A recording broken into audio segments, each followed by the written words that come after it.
Haleluya, puji Tuhan. Bapak Ibu Saudara yang kasih oleh Tuhan, mari kita berdoa terlebih dahulu sebelum kita mendengarkan kebenaran firman Tuhan.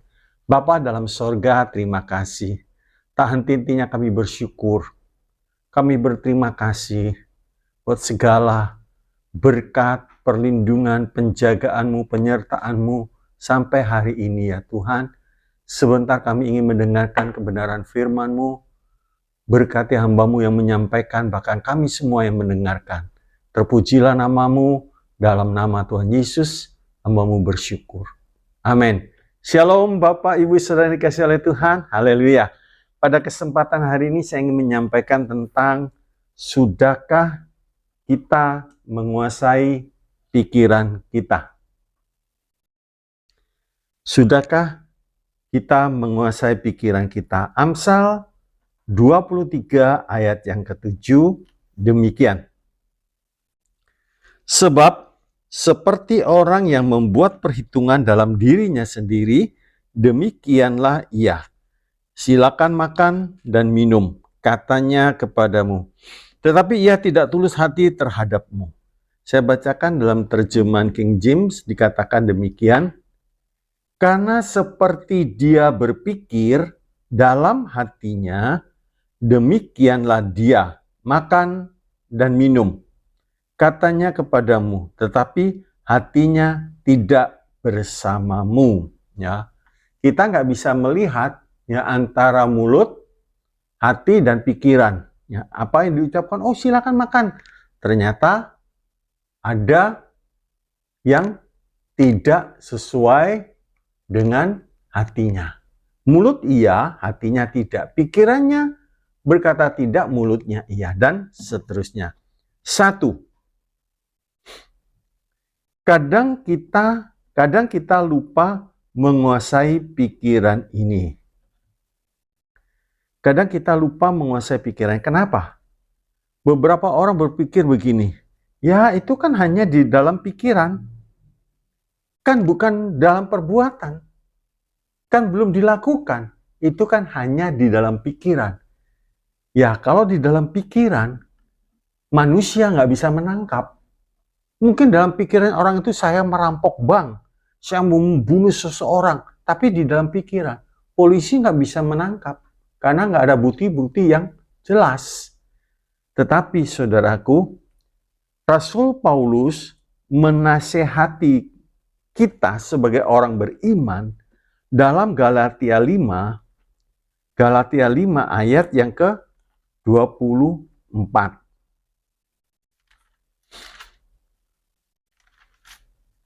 Dikatakan demikian. Barang siapa menjadi milik Kristus Yesus, ia telah menyalibkan daging dengan segala hawa nafsu dan keinginannya. Nah, di dalam Yeremia 6:19 dalam terjemahan lama, saudara perhatikan ya hal ini. Yeremia 6:19 dalam terjemahan lama, demikian firman Tuhan, dengarlah olehmu, hai bumi, bahwa celaka yang kudatangkan atas negeri ini, yaitu hasil segala kepikiran mereka itu sendiri, karena tiada diindahkannya segala firmanku dan dibuangnya akan hukumku. Baru dalam pikiran celaka itu datang, hukuman itu datang.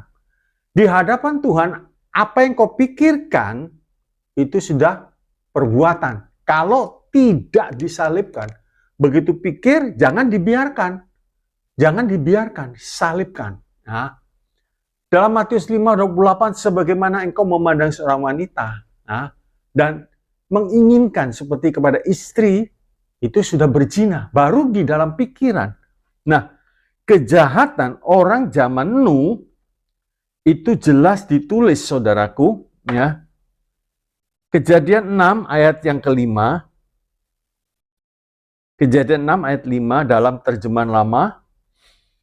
Maka dilihat Tuhan kejahatan manusia itu terlampau banyak di atas bumi, dan pada sedia kala segala akal pikiran hatinya jahat semata-mata. Ya. Jadi Tuhan menghukum zaman Nuh karena akal pikirannya jahat. Dihukum. Sebab kalau ini dibiarkan, itu adalah perbuatan. Sama dengan perbuatan. Apa kau pikir, begitulah engkau. Sebab itu, kita mesti mengerti sadar, saudaraku, jangan kita hanya berkata, ya itu kan hanya dalam pikiran. Kan nggak apa-apa. Kan nggak menyakiti seseorang. Betul. Tidak menyakiti. Sekarang begini. Satu orang simpan rasa benci kepada seseorang. Pikirannya, hatinya diam. Lama-lama itu di hadapan Tuhan, Tuhan berkata itu pembunuh. Dan pada akhirnya, dia bisa jadi seorang pembunuh betul. Nah, kalau kita bisa mengendalikan pikiran kita, indah saudaraku. Ya. Tetapi, kalau kita tidak bisa mengendalikan pikiran kita, mustahil menjadi orang yang rohani. Nah, so pikiran sangat mengganggu saudaraku. 2. Patah semangat. Ya. Patah semangat adalah akibat dari merenungkan, ya. Patah semangat adalah akibat dari merenungkan dan mengulangi perkataan musuh tentang diri dan keadaan kita. Nah, jadi patah semangat adalah akibat dari merenungkan dan mengulangi perkataan musuh tentang diri dan keadaan kita. Ya. Setiap perkataan didengar oleh telinga, kalau kita tidak mau menyalipkan telinga kita, masuk di dalam hati dan menjadi perenungan. Kenapa ya orang tuh berkata-kata kok jahat? Kenapa ya orang tuh kok selalu iri? Kata-katanya kok selalu iri, dengki, gak suka, dan lain sebagainya. Maka tidak heran dalam Amsal 17 ayat yang ke-22 itu akan terjadi dan dialami oleh orang yang patah semangat. Amsal 17:32. Amsal 17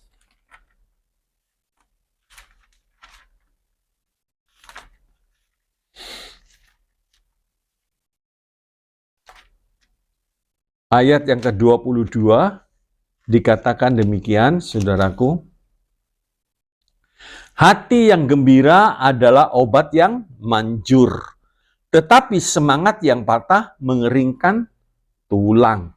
Lah, kalau tulang kering, ya itu tanda kematian. Tulang kering tanda kematian. Ya. Begitu juga secara rohani, kalau kita tidak memiliki semangat, semangatnya patah, sudah nggak berdaya dan lain sebagainya, itu seperti rohaninya mati. Ya, mati. Nah, mungkin orang tersebut mendengar kata hinaan. Seperti Saul dihina, dielok-olok dan lain sebagainya. Hah, orang ini bisa membebaskan bangsa Israel? Nah, tetapi Saul punya satu sikap pura-pura tuli. Jadi, dia tidak anggap. Kadang orang Kristen terlalu sering mendengar perkataan yang kurang menyenangkan, masuk di hatinya dan menjadi perenungan. Ya. Akhirnya lama-lama semangatnya patahlah, percuma. Mungkin kita mau ibadah, terus orang ingat masa lalu kita. Orang seperti itu mau ibadah, nggak mungkin. Itu cuma munafik, itu cuma pura-pura. Nanti lihat pada akhirnya. Nah, kalau kata-kata itu didengar terus, lama-lama saudaraku, mati rohaninya. Mati. Dalam Amsal 18, ayat yang ke-14, Amsal 18 ayat yang ke-14 dikatakan, orang yang bersemangat dapat menanggung penderitaannya, tetapi siapa akan memulihkan semangat yang patah? Nah, jelas saudaraku, orang yang bersemangat dapat menanggung beban penderitaan. Biarin aja lah. Dia mau menghina, mau apa? Biarin. Kita nggak anggap, kita nggak peduli, kita lepaskan pengampunan. Haleluya. Di dalam Ulangan 31 ayat yang ke-8 dikatakan demikian, sebab Tuhan Dia sendiri akan berjalan di depanmu. Dia sendiri akan menyertai engkau. Dia tidak akan membiarkan engkau dan tidak akan meninggalkan engkau. Janganlah takut dan janganlah patah hati. Orang yang bisa melepaskan pengampunan, Tuhan berjalan bersama dia. Jadi bisa bersemangat. Kita tidak takut, saudaraku. Sebab dia yakin Tuhan tidak meninggalkan. Yakin Tuhan tidak meninggalkan. Tetapi kalau orang itu membalas sendiri karena sakit, hatinya sakit, pikirannya kacau, Tuhan nggak ada janji. Ya sudah. Akhirnya dia sendiri yang mengalami kerugian. Kita nggak bisa tutup mulut orang. Kita nggak bisa tutup. Tapi yang bisa kita lakukan adalah melepaskan pengampunan. Ya, melepaskan pengampunan. Sudah selesai, saudaraku. Ya. Nah, tanamkan hal ini. Ya, di dalam Yeremia 29 ayat 11, Tuhan tidak pernah merancangkan rancangan yang jahat, sebab itu semangat. Jangan kita lemah. Orang bisa menyakiti kita, orang bisa menjelekkan kita, dan lain sebagainya. Dikatakan Yeremia 29 ayat 11, sebab aku ini mengetahui rancangan-rancangan apa yang ada padaku mengenai kamu. Demikianlah firman Tuhan, yaitu rancangan damai sejahtera dan bukan rancangan kecelakaan, untuk memberikan kepadamu hari depan yang penuh harapan. Ya, Tuhan merancangkan dalam kehidupan kita damai sejahtera. Tapi kalau kita memberi tempat kepada ucapan-ucapan yang menyakiti, maka damai sejahtera yang Tuhan berikan hilang. Yang rugi kita sendiri, ya. Yang rugi kita sendiri. Haleluya. Nah, yang ketiga, dosa selalu dimulai dan dirancangkan dalam pikiran. Dosa selalu dimulai dan dirancangkan dalam pikiran. Waktu Kain membunuh Habil, pikirannya sudah ada. Rasa tidak senang. Cari kesempatan. Begitu ada kesempatan, adiknya dibunuh. Itu bahayanya, saudaraku. Ya.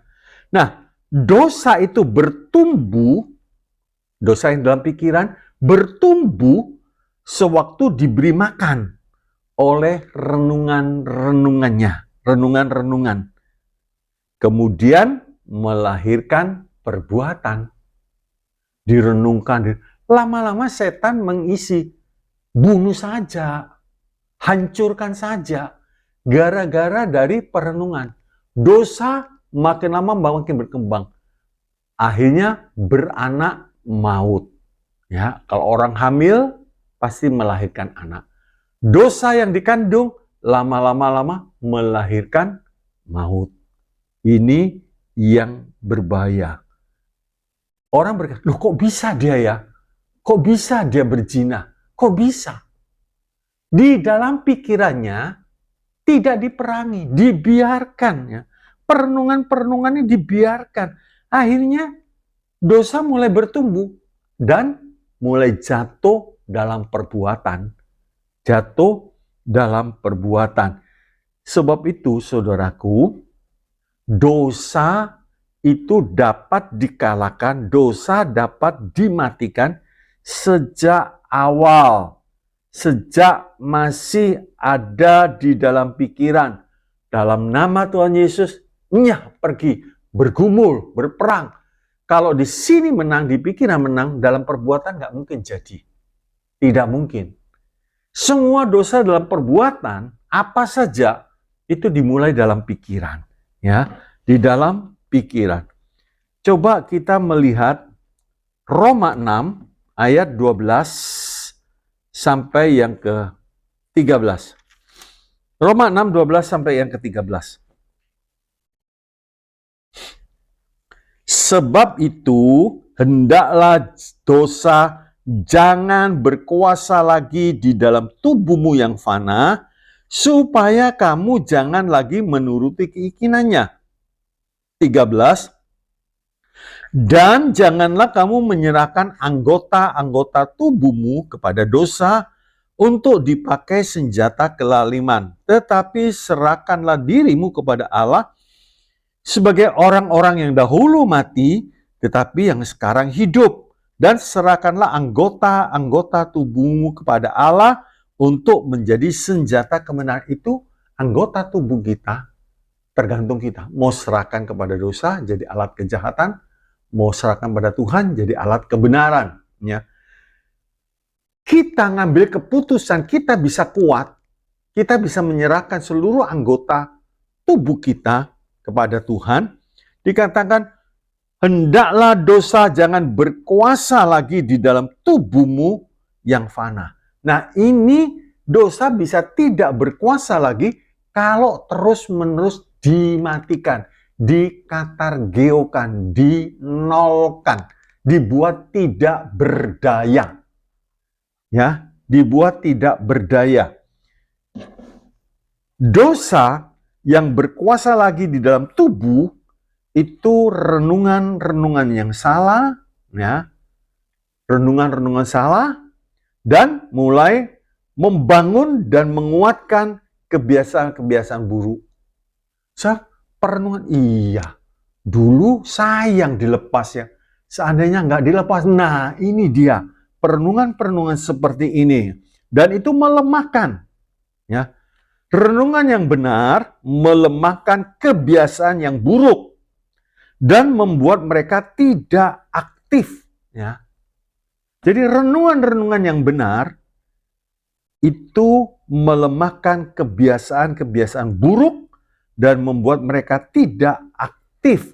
Efesus 4 ayat 22 sampai yang ke-24. Yaitu bahwa kamu berhubung dengan kehidupan kamu yang dahulu harus menanggalkan manusia lama yang menemui kebinasaannya oleh nafsunya yang menyesatkan. 23, supaya kamu dibaharui di dalam roh dan pikiranmu. 22 kerjakan, maka 23 roh kita dibaharui di dalam roh dan pikiran kita. Haleluya. Kolose 3 ayat 9 dan 10, saudara bisa baca, catat, dan saudara bisa baca. Tanggalkan. Ya, seperti kalau kita mau mandi. Kita bawa baju bersih, kita buka baju kotor, setelah mandi kita pakai baju yang bersih. Yang kotor kita tinggalkan. Begitu mudahnya. Asal kita mau. Ya, asal kita mau. Yang keempat, kita tidak akan memiliki kemenangan. Kita tidak akan memiliki kemenangan sebelum kita belajar mengendalikan pikiran. Kita tidak akan memiliki kemenangan sebelum kita belajar mengendalikan pikiran. 1 Petrus 1 ayat yang ke-13. 1 Petrus 1 ayat 13 dikatakan, sebab itu siapkanlah akal budimu, waspadalah, dan letakkanlah pengharapanmu seluruhnya atas kasih karunia yang dianugerahkan kepadamu pada waktu pernyataan Yesus Kristus. Ya. Kita tidak akan memiliki kemenangan sebelum kita belajar mengendalikan diri. Nah, mengendalikan pikiran. Daud, waktu menghadapi Goliat, Daud bisa dan mampu menguasai pikirannya. Bangsa Israel plus rajanya gak mampu. Kenapa? Karena terus diintimidasi dengan perkataan oleh Goliat. 40 hari, 40 malam, ngomong. Lama-lama perkataan itu masuk dalam pikiran, membuat lemah. Waktu Daud datang, Daud mampu menguasai pikirannya. Coba kita lihat 1 Samuel 17. 1 Samuel 17 ayat yang ke-32. Nah, Dikatakan demikian, berkatalah Daud kepada Saul, janganlah seseorang menjadi tawar hati karena Goliat, hambamu ini akan pergi melawan orang Filistin. Apa Daud gak melihat faktanya? Lihat saudaraku, gede, tinggi, besar. Lihat. Sebab itu ayat 33 ini pernyataan yang menguasai pikiran daripada Raja Saul. Apa yang ada di dalam pikirannya dikeluarkan lewat perkataan kepada Daud. 33. Tetapi Saul berkata kepada Daud, tidak mungkin engkau dapat menghadapi orang Filistin itu untuk melawan dia, sebab engkau masih muda, sedang dia sejak dari masa mudanya telah menjadi prajurit. Saul menunjukkan fakta yang ada. Kamu ini masih muda, masih kemerahan pipimu. Dan dia dari kecil sudah dia memang orang perang. Gak mungkinlah kamu bisa menang. Itu pernyataan Saul. Tapi waktu Daud dengar perkataan Saul, Daud ternyata sama sekali tidak terpengaruh. Telinga mendengar, hati, pikiran jalan semua. Tapi Daud tidak terpengaruh. Ayat yang ke-34, 1 Samuel 17:34 sampai yang ke-37. Nah, nanti kita melihat di ayat yang ke-37. 34, tetapi Daud berkata kepada Saul, hambamu ini biasa menggembalakan kambing domba ayahnya. Bukan orang perang, saudara. Dia menggembalakan kambing domba ayahnya. Kalau kakak-kakaknya biasa berperang. Apabila datang singa atau beruang yang menerkam seekor domba dari kawanannya, maka aku mengejarnya, menghajarnya, dan melepaskan domba itu dari mulutnya. Kemudian apabila ia berdiri menyerang aku, maka aku menangkap janggutnya, lalu menghajarnya dan membunuhnya. Baik singa maupun beruang telah dihajar oleh hambamu ini, dan orang Filistin yang tidak bersunat itu, ia akan sama seperti salah satu daripada binatang itu, karena ia telah mencemooh barisan daripada Allah yang hidup. Jadi Daud menceritakan, betul aku bukan orang perang. Aku menjaga kawan kambing domba bapakku. Nah, di saat ada bahaya, aku serang. Aku lepaskan domba itu.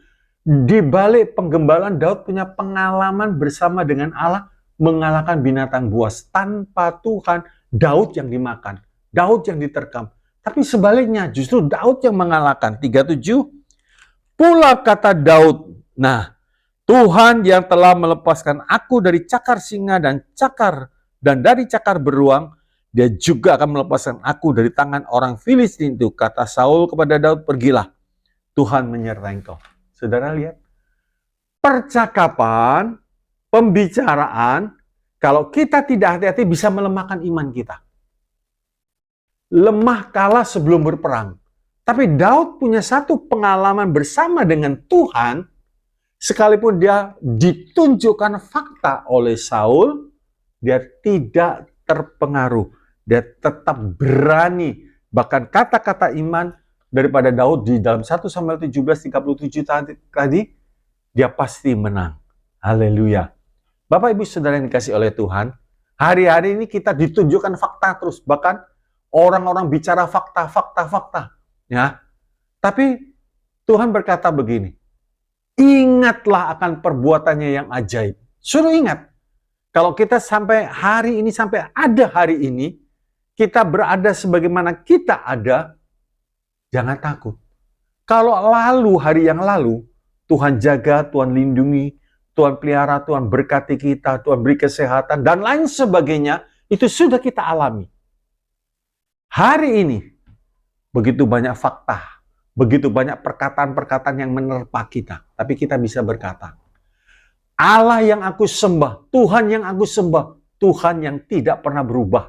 Dulu dia memberkati aku, dulu dia menjaga aku, hari ini juga sama. Akan datang juga sama. Tuhan Yesus tidak pernah berubah. Sehingga kita kuat. Kalau tidak, kita tidak menjaga pikiran kita. Iya betul. Apalagi ada bukti. Iya, pekerjaan sekarang kok makin lama makin turun ya. Omset kok makin lama makin turun. Keuntungan kok makin lama makin turun. Itu fakta, saudara. Itu fakta. Tapi kita bisa berkata, dulu Tuhan memberkati. Hari ini juga sama. Sebab Tuhan kita tidak pernah berubah. Tuhan kita tidak pernah berubah. Tuhan sanggup memelihara, memberkati kita sampai perjalanan hidup kita berakhir di dunia ini. Dia Allah yang luar biasa. Yang kelima, kita tidak akan memiliki kemenangan. Kita tidak akan memiliki kemenangan sebelum kita belajar mengendalikan pikiran kita. Nah, belajar, saudara. Dari hal-hal kecil, nggak mungkin ya. Apa mungkin ini terjadi? Nah, katakan, bersama dengan Allah tidak ada yang mustahil. Dengan Allah, aku akan melakukan perbuatan-perbuatan yang ajaib, gagah perkasa, luar biasa. Jadi belajar dari hal yang kecil lebih dahulu, kuasai. Lama-lama, waktu kita menghadapi persoalan yang besar, pikiran kita sudah terlatih. Tadi kita sudah baca 1 Petrus 1:13. Apakah artinya menyiapkan pikiran kita? Di dalam 1 Petrus 1 ayat 13 kan dikatakan menyiapkan pikiran kita. Saya beri contoh yang simple, yang sederhana begini. Menyiapkan pikiran kita. Contohnya begini, saudara. Kalau kita mau pergi ke luar negeri, maka kita harus menyiapkan hal-hal yang diperlukan. Paspor, visa, dana. Itu artinya menyiapkan pikiran kita. Pikiran kita masih waras. Menyiapkan, saudaraku. Jangan Anda keluar negeri gampang lah besok. Mau berangkat gampang lah besok. Pokoknya apa katanya. Oh jangan, saudara. Bukan apa katanya Tuhan. Kita diberi pikiran yang waras untuk berpikir. Kalau kita mau keluar negeri ya harus kita menyiapkan yang diperlukan. Mungkin juga kita mau makan bersama keluarga ke salah satu tempat makanan, ya kita mesti menyiapkan menu apa yang akan kita pesan. Kita harus menyiapkan duitnya, saudara, sesuai dengan tempatnya. Ini adalah cara menyiapkan pikiran. Nah, siapkan. Jadi kalau kita seandainya begini, itu ditulis nanti kita baca, saudara. Seandainya begini, saya mau pergi. Tapi saudara lihat, loh, bensin di mobil saya tinggal sedikit sekali. Gampang pasti, enggak usah. Jangan, saudara. Nah, Alkitab mengatakan di dalam kitab Injil Lukas 14, ini jelas sekali, saudaraku. Lukas 14, ayat yang ke-28 sampai yang ke-33. Dikatakan demikian, Lukas 14 ayat 28 sampai yang ke-33. Sebab siapakah di antara kamu yang kalau mau mendirikan sebuah menara tidak duduk dahulu membuat anggaran biayanya kalau cukup uangnya untuk menyelesaikan pekerjaan itu. Jadi kalau satu orang mungkin mau bangun rumah, ditanya toh sama tukang, sama mandornya, ukurannya berapa Pak? Oh, ukurannya 10 kali 20. Dihitung. Kok mahal Pak? Iyalah, ukurannya segitu.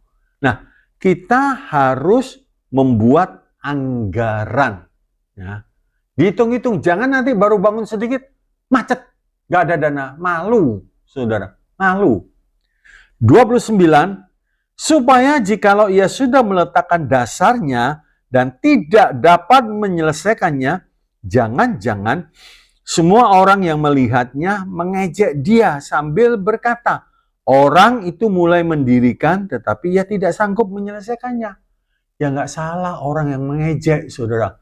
Orang lewat kan beraneka ragam cara berpikir.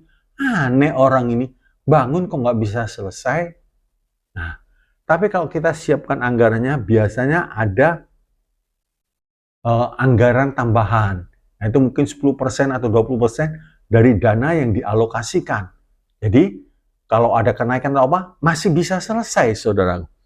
Ayat yang ke-31, atau raja manakah yang kalau mau pergi berperang melawan raja lain, tidak duduk dahulu untuk mempertimbangkan apakah dengan 10.000 orang ia sanggup menghadapi lawan yang mendatanginya dengan 20.000 orang. Jikalau tidak, ia akan mengirim utusan selama musuh itu masih jauh untuk menanyakan syarat-syarat perdamaian. 33, demikian pula tiap-tiap orang di antara kamu yang tidak melepaskan dirinya dari segala miliknya tidak dapat menjadi muridku. Nah, jadi kalau kita ambil sebuah keputusan, ya saya mau mengiringi Yesus. Jadi saudara mesti tahu konsekuensinya apa. Pikul salib, menyangkal diri, tidak boleh hidup di jalan lebar, tidak boleh melesatkan tabiat daging yang bertentangan dengan firman dan lain sebagainya. Dikatakan ayat 33, demikian pula lah tiap-tiap orang di antara kamu yang tidak melepaskan dirinya dari segala miliknya tidak dapat menjadi muridku. Jangan sampai ada ikatan. Waktu satu orang guru yang baik, nah terus dia tanya, terus Tuhan berkata, satu, kalau kamu mau sempurna jual, hartamu berikan. Takut dia, saudara, akhirnya gagal, akhirnya nggak bisa, ya, akhirnya nggak bisa. Nah, pikiran kita suka jalan-jalan. Nah, sebab itu kalau nggak disalibkan, ini pikiran nih bahaya. Satu anak nakal setengah mati. Nakal kalau di kelas keliling, terus keliling ganggu murid-murid yang lain. Akhirnya gurunya tobat. Anak itu dudukan di kursi, diikat sama gurunya. Nah, gurunya bilang, sekarang kamu tidak bisa jalan-jalan. Apa jawabannya? Saya jalan-jalan, Bu, dalam pikiran saya keliling di kelas ini. Tobat gurunya, saudara. Saya sedang keliling ini, Bu. Saya sedang keliling di kelas, keliling. Badannya terikat, pikirannya jalan-jalan. Nah, pikiran jalan-jalan ini, saudaraku, yang harus kita kendalikan. Pikiran yang suka jalan-jalan dan keluar dari yang seharusnya kita pikirkan, ya, jangan diteruskan. Ya. Kita memiliki kemampuan untuk menaklukkan pikiran kita. Enggak. Kita punya kemampuan untuk menaklukkan pikiran kita. Tetapi hal ini bergantung kepada pilihan kita sendiri. Mau atau tidak membuang pikiran-pikiran yang salah dan mengalihkan kepada yang benar. Sebab Tuhan tidak memberikan dengan otomatis. Kita sendiri yang harus mengambil keputusan. 2 Korintus 10, kita harus menaklukkan. 2 Korintus 10 ayat yang kelima. Dikatakan demikian, kami mematahkan setiap siasat orang dan merubuhkan setiap kubu yang dibangun oleh keangkuhan manusia untuk menentang pengenalan akan Allah. Kami menawan segala pikiran dan menaklukkannya kepada Kristus. Tawan, pegang. Begitu pikiran ini jalan-jalan mengajak hal-hal yang aneh, yang negatif, dalam nama Tuhan Yesus. Perang, darah Yesus hancurkan semuanya. Jadi perang, sebab kita diberi kemampuan. Ya. Dan apa yang datang kepada kita itu tidak akan pernah melebihi kekuatan kita. Baik dalam pikiran, tapi pencobaan bisa jadi besar, jadi berat, kalau pikirannya tidak dikendalikan. Dalam dunia nyata, pencobaan nggak pernah melebihi. Tapi di dalam pikiran, setan bisa ajak jalan-jalan. Kalau kamu seandainya punya mobil, kan enak. Nah, terus timbul pikiran, korupsi saja. Nah, lagi pikir, kamu seandainya punya istri yang seperti itu, kan senang. Ini pikiran-pikiran mulai dibawa jalan-jalan. Nah, akhirnya lemah. Karena pikiran dibiarkan jalan-jalan. Pikiran ini harus dikendalikan. ditaklukkan, ditawan untuk bertaat kepada Tuhan. Percaya, pasti peperangan kita menjadi ringan. Peperangan kita menjadi berat karena pikiran kita tidak dijaga, tidak ditaklukkan, jadi berat. Tapi kalau pikiran ini dijaga, ditaklukkan, tidak muncul. Tidak muncul dalam perbuatan. Pasti tidak muncul, saudaraku. Justru kemenangan lawan dosa adalah kalau kita bisa menyalipkan pikiran-pikiran yang tidak sesuai dengan firman Tuhan. Nggak mungkin timbul. Jangan melawan dosa dalam perbuatan, itu sudah kalah. Mungkin ambil barang orang, ya sudah ambil, baru sadar. Salah, saudara. Di dalam pikiran itu sudah muncul. Kalau saya ambil barang itu, kan enak. Apalagi kalau orangnya nggak tahu. Nah, seperti itu. Di dalam pikiran ini kita harus menang.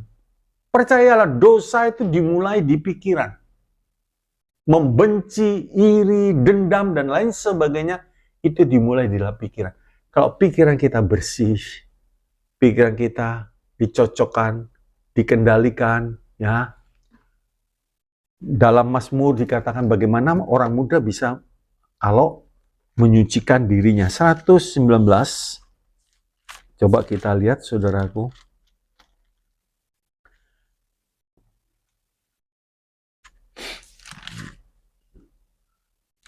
Mazmur. Sebentar, saudara ya.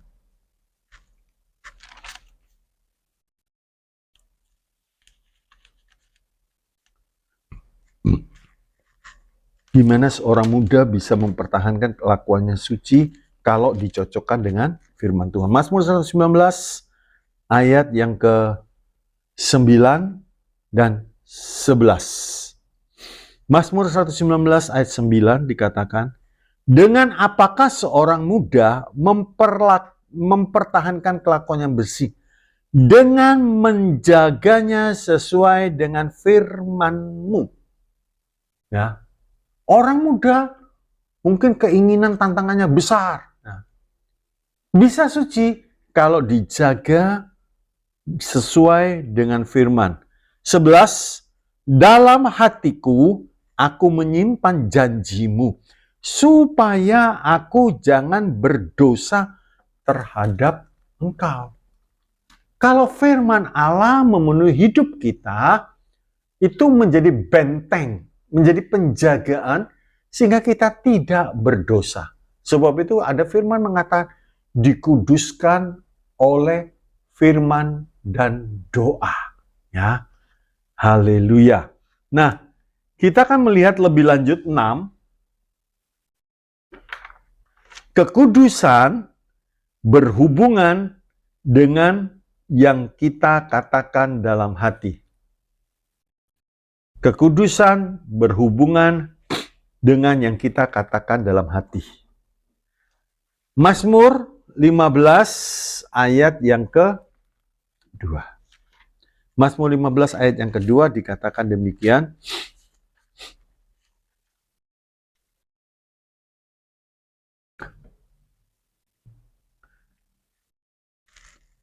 Saya bacakan dalam terjemahan King James.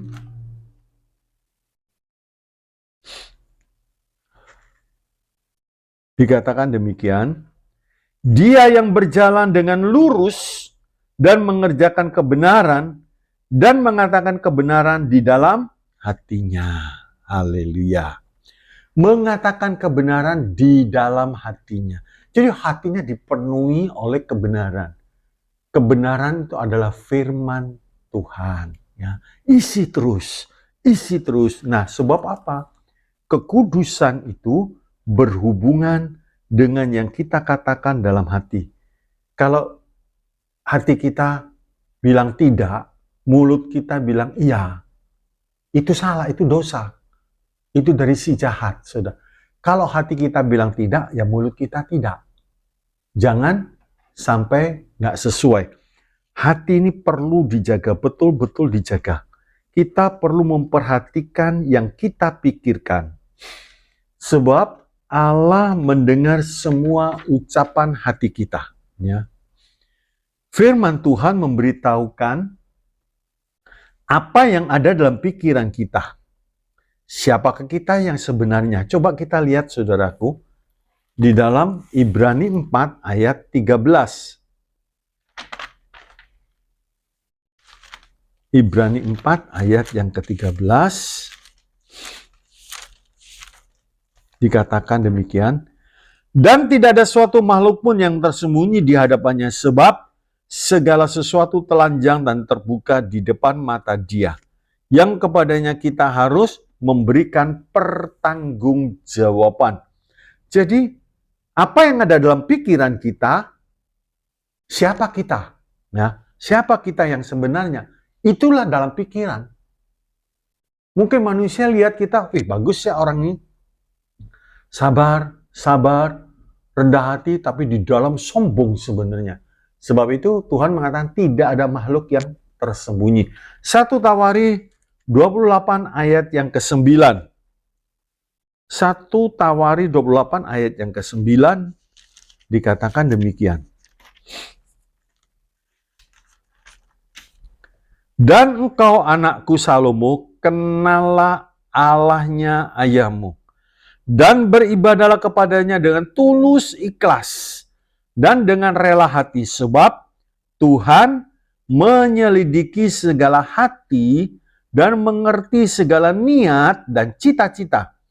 Jika engkau mencari Dia, maka Ia berkenan ditemui olehmu. Tetapi jika engkau meninggalkan Dia, maka Ia akan membuang engkau untuk selama-lamanya. Jadi, ingatlah, renungan-renungan kita menentukan apakah kita akan menang atau kalah. Ya. Jadi kalau ada perenungan-perenungan yang negatif, buang. Itu pasti mengalahkan iman rohani kita. Buang. Sebab itu, berbahagialah orang yang merenungkan siang Taurat Tuhan siang dan malam. Buat apa merenungkan? Supaya hatinya bersih, supaya pikirannya, perenungannya jadi bagus, jadi baik. Nah, sebab itu firman Tuhan mengingatkan kita, jangan menggunakan banyak waktu untuk mengingat sakit hati. Ya. Jangan menggunakan banyak waktu untuk mengingat sakit hati. Nggak akan membawa pertumbuhan, saudara. Ya, justru membawa kejatuhan. Iya Pak, tapi sakit Pak. Perkataannya sakit Pak, menyakiti hati. Jangan menggunakan waktu untuk itu. Buang. Mazmur 1 ayat 2, renungkan. Taurat Tuhan siang dan malam, itu renungkan. Jangan merenungkan sakit hati, kecewa, mau membalas. Itu memenuhi perenungan itu semua. Dan orang seperti ini rohaninya kerdil, bahkan tidak bertumbuh. Tidak bertumbuh.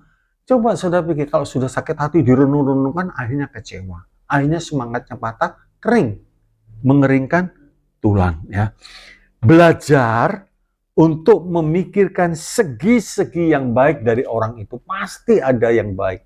Di antara suami istri bertengkar, saudaraku. Ya. Ini. Tapi coba renungkan, iya, dulu dia tuh baik begini.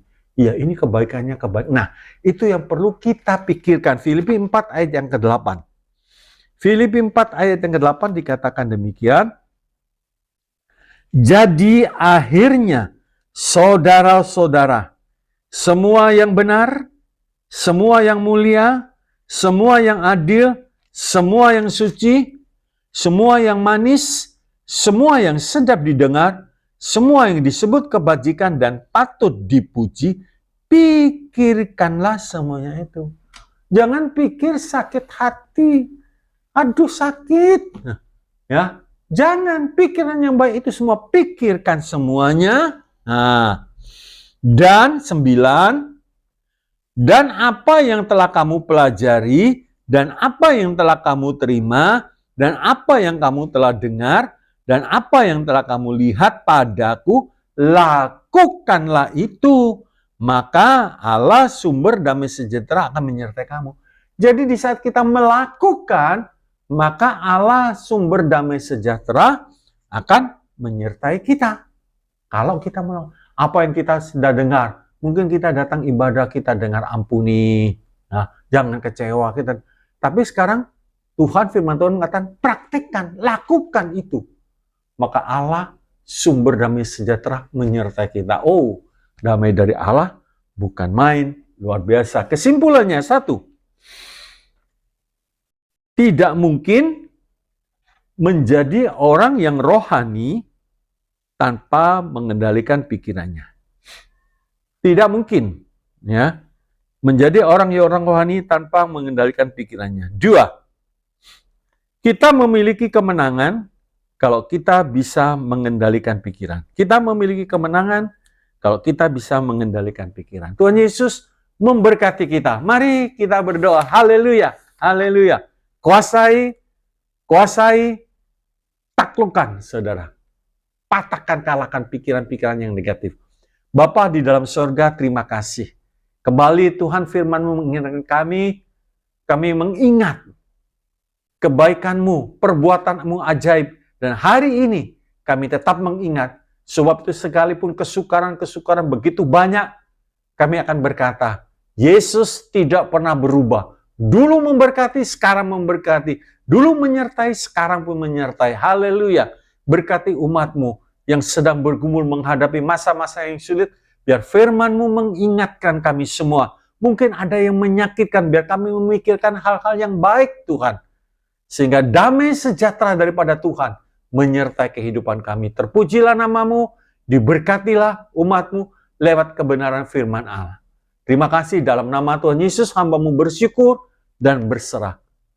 Mari kita mau angkat tangan kita. Haleluya. Bapa, di dalam nama Tuhan Yesus, kiranya kasih dari Allah Bapa, damai sejahtera, sukacita, dan anugerah dari Tuhan Yesus Kristus, kuat kuasa dalam persekutuan Allah Roh Kudus, limpah dengan karunia-karunia, dan borong menyertai perjalanan hidup kami, dan kami tetap mengalami kemenangan, karena pikiran kamu ditaklukkan, pikiran kami ditaklukkan di bawah kebenaran firman. Terima kasih. Dalam nama Tuhan Yesus Kristus, hamba-Mu bersyukur. Semua yang percaya katakan, amin. Tuhan Yesus memberkati. Haleluya.